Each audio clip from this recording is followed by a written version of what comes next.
గురుగారు ఇంకో సందేహం అండి. ఇప్పుడు పూజలు జపాలు అందరూ చేయలేరు కదా, సులభమైన మార్గం ఏదైనా ఉందా? నిజమే మీరు అడిగింది. పూజలు జపాలు అందరూ చెయ్యలేరు. కానీ రోజు శుచిర్భూతుడై ఒక్క శ్లోకము ఏదైనా నేర్చుకొని ఆ ఒక్క శ్లోకము మనస్ఫూర్తిగా, ఒక మంత్రము ఒక శ్లోకము ఏదో పెద్ద పెద్ద స్తోత్రాలు చేయటం కష్టం. అందరికీ వాళ్ళ పనులను బట్టి అది వీలయ్యే పని కూడా కాదు. కాబట్టి ఒక్క శ్లోకము ఏదైనా నేర్చుకొని ఆ ఒక్క శ్లోకము మనస్ఫూర్తిగా చదివారనుకోండి, భగవంతుడి దగ్గర కూర్చొని చాలు. కొంచెం ఇంట్లో దీపారాధన చేసుకొని, మరీ ఇంట్లో వంట ఇంటి పని ఎట్లా ఆడవాళ్ళకు వదిలేసామో అదే రకంగా దేవుడు దీపారాధన, దేవుడి గది పని కూడా ఆడవాళ్లకు వదలకుండా ఇంటి యజమాని ఎవరైతే ఉంటారో వాళ్ళు కనీసం దీపారాధన చేయటము, పొద్దున్నే స్నానం చేసిన తర్వాత భగవంతుడి దగ్గర కూర్చొని ఆ ఒక్క శ్లోకం ఏదో ఒకటి చదువుకొని చేసుకుంటే చాలు. చేతనైతే ఆ ఒక్క శ్లోకమే, మంత్రాలు కూడా అవసరం లేదు, ఆ ఒక్క శ్లోకము జపం చేసుకుంటే చాలు. ఉదాహరణకు ఒకటి చెప్తా చూడండి. శంకరాచార్యుల వారి శ్లోకాలకు మంత్ర ప్రతిపత్తి ఉన్నది అని ఇది వరకు నేను మనవి చేశాను చాలాసార్లు. వారి శ్లోకాలు మంత్రములతో సమానం. అందువల్ల అటువంటి శ్లోకం ఏదైనా తీసుకోవచ్చు. చెప్పండి. కమలాసన పాణినా లలాటే లిఖితాం అక్షర పంక్తిమశ్య జంతో పరిమార్జయ మాత తాంఘ్రిణాతే ధనిక ద్వార నివాస దుఃఖదోగ్ధ్రీం. ఇది శ్లోకం. ఈ శ్లోకం అర్థం ఏంటంటే, అమ్మ కమలాసన పాణిన, కమలాసనుడు అంటే బ్రహ్మ, బ్రహ్మ యొక్క చేతితో కమలాసన పాణిన లలాటే లిఖితాం అక్షర పంక్తిం అస్య జంతోహో. ఈ జంతువు యొక్క లలాటము మీద కమలాసనుడు బ్రహ్మ తన చేతితో ఒక అక్షర పంక్తిని రాశాడు. బ్రహ్మదేవుడు నా నొసట ఒక రాత రాశాడు. పరిమార్జయ మాత, అమ్మ దాన్ని నువ్వు చెరిపివేయి.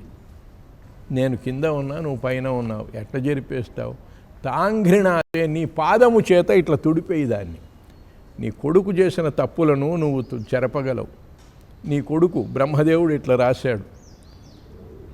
నీ పాదము చేత, తాంఘ్రిణ, అంఘ్రి అంటే పాదం, అంఘ్రితో నీ పాదము చేత దాన్ని చెరిపివేయి తల్లి. దానివల్ల నీకేమి ఇబ్బంది వస్తున్నది అంటావేమో. ధనిక ద్వార నివాస దుఃఖదోగ్ధ్రీం, ధనికుల ద్వారాల దగ్గర నిలబడే దుఃఖము కలుగుతున్నది నాకు దానివల్ల. ఓకే. బ్రహ్మదేవుడు నా నొసట రాశాడు. దానివల్ల ఏమైందంటే ధనికుల ఇళ్ల ద్వారాల దగ్గర నిలబడి దుఃఖాన్ని పొందుతున్నాను నేను. అది చెరిపివేయి తల్లిని. ఈ ఒక్క శ్లోకము మంత్రం మాదిరి జపం చేసుకోవచ్చు కదా. ఒక్క శ్లోకం నేర్చుకోగలరు. కొంచెం దీపారాధన చేసుకొని ఏదో దేవుడి ఫోటో దగ్గర పెట్టుకొని అమ్మవారిని ప్రార్థన చేయవచ్చు కదా. ఈ ఒక్క శ్లోకముతో వాడి జీవనమే మారిపోతుంది కదా. ఉన్న దరిద్రాలన్నీ తొలగిపోతాయి కదా. ఏది కలిసి రాక ఎంతమంది బాధపడుతున్నారు. వాళ్ళు రోజు ఒక పావుగంట సేపు చేయలేరా? చేయవచ్చు. కానీ ఆ పట్టు, ఆ ధృతి ఉంటే చాలు. ఆపది కిం కరణీయం, వరాహ పురాణంలో ఒక శ్లోకం ఉన్నది. ఆపది కిం కరణీయం, ఆపదలు వచ్చినప్పుడు ఏం చేయాలి? స్మరణీయం చరణయుగళం అంబికాయాహ, అంబిక అంటే అమ్మవారి యొక్క చరణయుగళమును స్మరించాలి.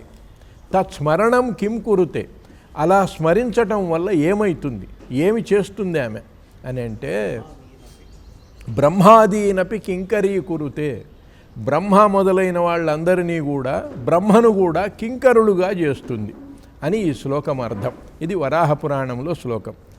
ఆపద వచ్చినప్పుడు ఏమి చేయాలంటే అమ్మవారిని ధ్యానించాలి, అమ్మవారిని స్మరించాలి, అమ్మవారి యొక్క చరణములను స్మరించాలి.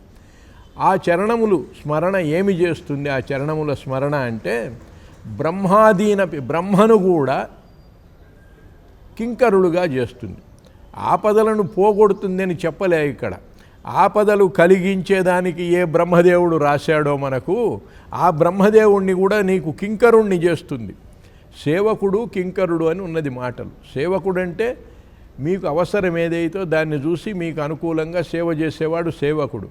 కింకరుడు అంటే అట్లా కాదు, ఏమి చెయ్యాలి అని మిమ్మల్ని అడిగి మీరు చెప్పిందే చేసేవాడు కింకరుడు. ఈ రెండు తేడాలు ఉన్నాయి. ఓకే. కింకరుడు అంటే బ్రహ్మ కూడా మీ కింకరుడు అవుతాడంటే మీరు ఏది చెప్తే అది చేస్తాడు వాడు, అంతేగాని సొంతంగా ఏమీ చెయ్యలేడు కూడా. దేవతను స్మరించినట్లయితే, దేవత యొక్క చరణయుగళములను స్మరించినట్లయితే బ్రహ్మను కూడా మీకు కింకరులుగా చేస్తుందని చెప్తున్నారు. అసలు స్మరణీయం ఎవరిని మనము శరణు పొందాలి అని అడిగితే, సర్వమంగళ మాంగళ్యే శివే సర్వార్థ సాధికే శరణ్యే త్రయంబకే దేవి నారాయణి నమోస్తుతే. శరణ్యే, ఎవరు మీకు శరణ్యులు, మీరు ఎవరిని శరణు పొందాలి అంటే అమ్మవారిని శరణు పొందాలి అని ఇక్కడ ఈ మంత్రములో చెప్తున్నారు. ఈ ఆపది కింకరణీయమన్న శ్లోకం కానీ, ఓకే, ఇప్పుడు ఇక్కడ సర్వమంగళ మాంగళ్య అనేది సప్తశతిలో ఉన్న శ్లోకం. ఇది సప్తశతి మనకిచ్చిన అమూల్య రత్నాలలో ఈ ఒక్క శ్లోకం.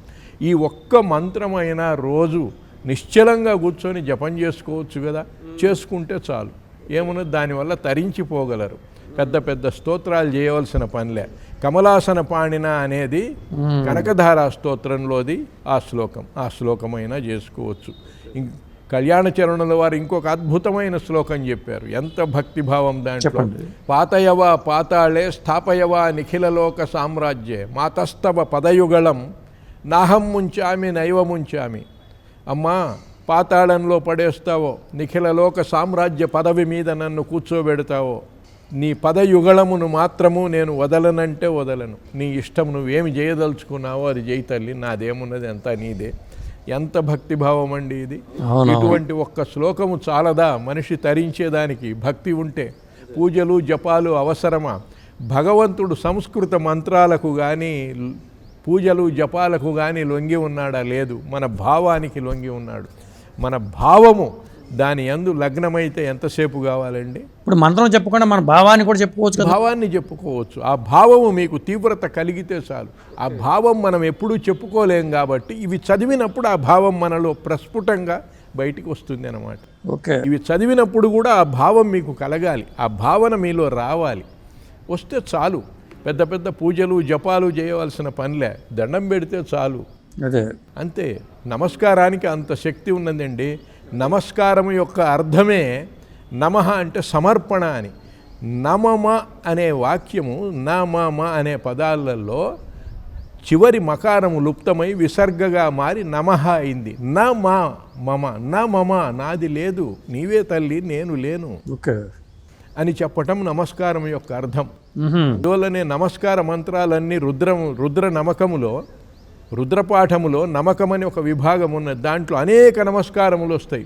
నమశంభవేచ మయోభవేచ అని ఇట్లా నమశ్శబ్దములు. అందువల్ల అది మహా గొప్ప మంత్రం అయిపోయింది.